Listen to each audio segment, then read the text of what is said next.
សូមអ្នកជួយស្មានស្ទង់ចិត្តខ្ញុំផងខ្ញុំស្រឡាញ់គេធ្វើមួយជាបីតាគេបែតែខ្ញុំវិញទេបងចិត្ត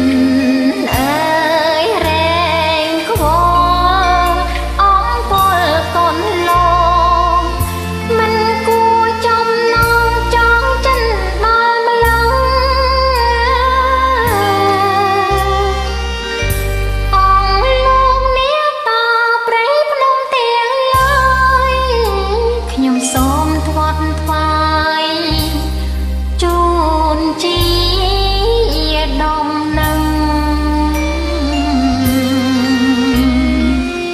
ខ្ញុំស្រឡាញ់គេឡងស្ទើរមិនប្រលឹងមេត្តាជួយដឹងជួយលើខ្ញុំផងបទប្រចាំតកូលខ្ញុំបងប្អូនច្រៀងគ្រប់ទីកន្លែងគឺច្រៀងមុនគេតែមក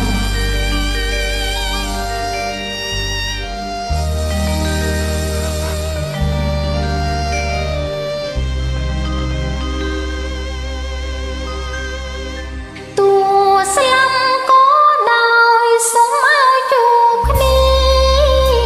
មើលសែនវេទនា